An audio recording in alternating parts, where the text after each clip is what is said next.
वन्दे मातरम् वन्दे मातरम् सुजलां सुफलां मलयज शीतलां सस्यश्यामलां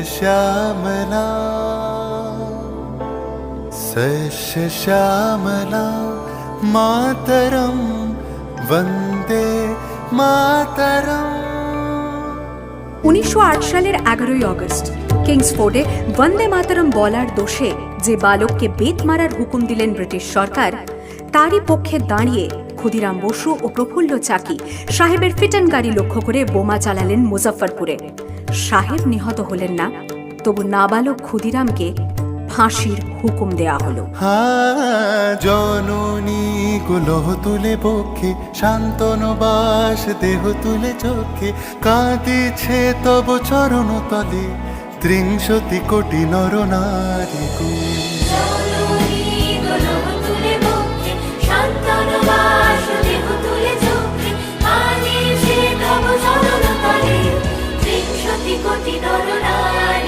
যারা স্বর্গগত তারা এখনো জানে, স্বর্গের চেয়ে প্রিয় জন্মভূমি, এসো স্বদেশ ব্রতের মহাদীক্ষালুমি, সেই মৃত্যুঞ্জয়দের চরণ চুমি। যারা জীর্ণ জাতির বুকে জাগালো আশা, মন মলিন মুখে জোগালো ভাষা, আজি রক্ত কমলে গাথা, আজি রক্ত কমলে গাথা মানল খাই, বিজয় লক্ষ্মী দেবতাদেরই গলে, মুক্তির মন্দির শোকানো তলে, কত প্রাণ হলো বলিদান, লেখা আছে অশ্রু জলে, লেখা আছে অশ্রু জলে। 9 সেপ্টেম্বর 1915 ইংরেজদের সঙ্গে সম্মুখ সমরের স্বাধীনতা ছিনিয়ে নিতে অস্ত্র আনার পরিকল্পনা করেন যতীন্দ্রনাথ মুখোপাধ্যায়। বালেশ্বরে সঙ্গীদের নিয়ে জাহাজ থেকে সেই অস্ত্র নামাতে গেলে ইংরেজ বাহিনী তাঁদের ঘিরে ফেলে। বুড়িবালমের তীরে লড়াই বাঁধে বিরাট ইংরেজ বাহিনী বনাম বাঘা যতীন ও তার 4 সতীর্থদের। এককালে শুধু ভোজালি হাতে যিনি বাঘ মেরেছিলেন, সেই বীর সেদিন লুটিয়ে পড়লেন। আমি হাসি হাসি পড়ব ফাঁসি, দেখবে ভারতবাসী, ও মা হাসি হাসি পড়ব ফাঁসি, দেখবে ভারতবাসী, একবার বিদায় দে মা, ঘুরে আসি। 18 এপ্রিল মাস্টারদা সূর্য সেন ও তাঁর 65 জন শিষ্য মিলে পরিকল্পনা করে চট্টগ্রামে ব্রিটিশ পুলিশের অস্ত্রাগার লুট করে এবং তারপরে লুকিয়ে আশ্রয় নেন জালালাবাদ পাহাড়ে। এর 4 দিন পর ব্রিটিশ বাহিনী খুঁজে বার করে মাস্টারদা ও তাঁর সঙ্গীদের। সেদিনের অস্তমিত সূর্য ছিল সূর্য সেনের রক্তের আহ্বান, শোনো আহ্বান, আসে মাখা বন পেরিয়ে, দুস্তার বাধা প্রস্তার ফেলে বন্যার মতো বেরিয়ে, আহ্বান শোনো আহ্বান, আসে মাখাট বন পেরিয়ে, দুস্তার বাধা প্রস্তার ফেলে বন্যার মতো বেরিয়ে, যুগ সঞ্চিত শক্তি দিয়েছে সারা, হিমগিরি শুনল কি সূর্যের ইশারা, যাত্রা শুরু উচ্ছ্বাস ছোটে দুর্বার বেগে তটিনী, উত্তাপ তালে উত্তাপ নাচে মুক্ত শতরটিনী, যাত্রা শুরু উচ্ছ্বাস ছোটে দুর্বার বেগে তটিনী, উত্তাপ তালে উত্তাপ নাচে মুক্ত শতরটিনী। এই শুধু সুপ্ত যে নবপ্রাণে জেগেছে, রণসাজে সেজেছে অধিকার অর্জনে, এই শুধু সুপ্ত যে নবপ্রাণে জেগেছে, রণসাজে সেজেছে অধিকার।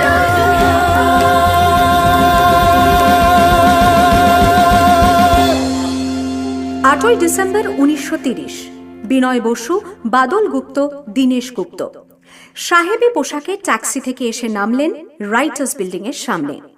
সোজা উঠে গেলেন দোতলায়। সামনেই সিমসনের ঘর।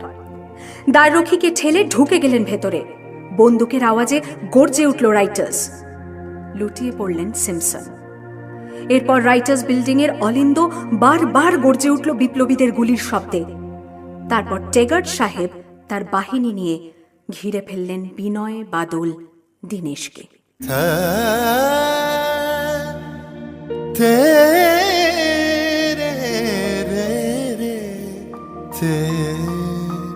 দুর্গম গিরিকান্তার মরু দুস্তর পারাবার হয়ে লঙ্ঘিতে হবে রাত্রি নিশীতে যাত্রীরা হুঁশিয়ার। 24শে সেপ্টেম্বর 1932 মাস্টার দ্য সূর্য সেনের মন্ত্রে দীক্ষিত প্রীতিলতা ওয়াদেদার 15 জন সশস্ত্র বিপ্লবীকে নিয়ে পাহাড়তলি ইউরোপিয়ান ক্লাব আক্রমণ করে আগুন ধরিয়ে দিলেন। ভারতীয় ইতিহাসের স্বাভিমানী মহারানীদের মতো নিজের আত্মমর্যাদা অক্ষুণ্ণ রাখতে সেদিন প্রীতিলতা ওয়াদেদার পটাশিয়াম সায়ানাইড খেয়েছিলেন ব্রিটিশ পুলিশদের সামনে।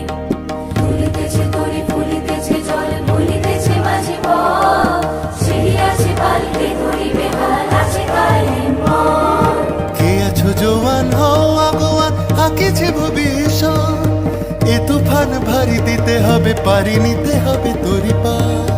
দুর্গম গিরিকান্তার মরু দুস্তর পারাবার হয়ে লঙ্ঘিতে হবে রাত্রি নিশীতে যাত্রীরা হুঁশিয়ার। 29শে সেপ্টেম্বর 1942 তমলুকের মাটিতে কয়েক হাজার ভারতীয়কে নিয়ে যিনি পুলিশ স্টেশন ঘেরাও করার লক্ষ্যে হেঁটেছিলেন, সেই সত্তরোর্ধ্ব মাতঙ্গিনী হাজরা পুলিশের নির্মম গুলিচালনা ও লাঠিচার্জ সত্ত্বেও তাঁর হাতের পতাকাটি মাটিতে উল্টোতে দেননি। আর ঠিক তার পরের বছর 1943-এর 30শে ডিসেম্বর জাপান সরকারের অধীনে থাকা আন্দামান দ্বীপ সেদিন হস্তান্তর করা হলো ইন্ডিয়ান ন্যাশনাল আর্মিকে। পোর্ট ব্লেয়ারের মাঠে তিরঙ্গা পতাকা তুললেন সুভাষচন্দ্র। এটাই স্বাধীন ভারতের মাটিতে প্রথম তেরঙ্গা ঝান্ডা। আইএনএর commander in chief Subhashchandra Bose হলেন ভারত, যাকে স্বীকৃতি দিয়েছিল 18টি দেশ।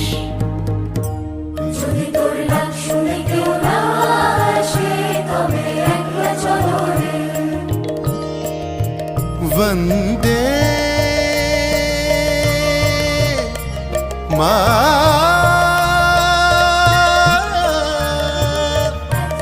मातरम।